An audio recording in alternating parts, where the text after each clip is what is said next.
I think what you're trying to ask is why am I so insistent upon giving out to them that blackness, that black power, that black pushing them to identify with black culture. I think that's what you're asking.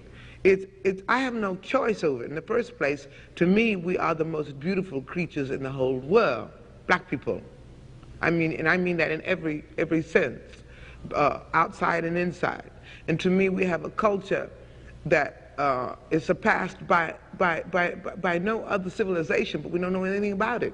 So again, I think I've said this before in this same interview, I think at some time before, my job is to somehow make them curious enough or persuade them by hook or crook to get more aware of themselves and where they came from and what they are into and what is already there, and just to bring it out. This is what compels me to compel them, and I will do it by whatever means necessary. When I'm finished working, as tired as I am, and my work completely takes all my energy, unfortunately, but when there are kids who come backstage afterwards who want to talk or who are moved to the point, sometimes they're moved to tears, I want to know more about it, and they shake my hand and they kiss me and they want to talk about their problems, I find the time to do so as much as I can.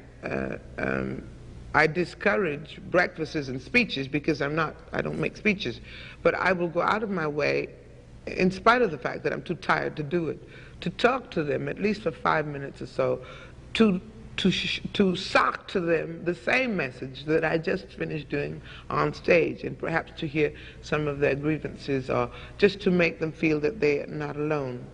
Because when you have a few colored kids in a huge white college, any way you cut it, they are alienated and they feel it.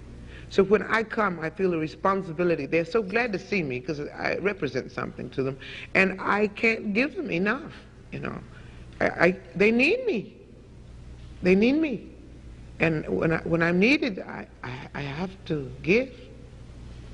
I curse myself afterwards for having no voice, usually, and being so exhausted that I can't do anything for myself.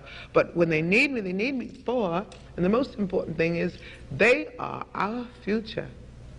It's an investment as far as I am concerned.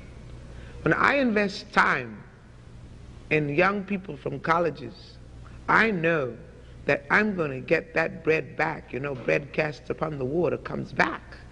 Because when I see them doing their thing one day and I'm too old to do anything but sit and look at them, I'm going to say, well, I was part of that.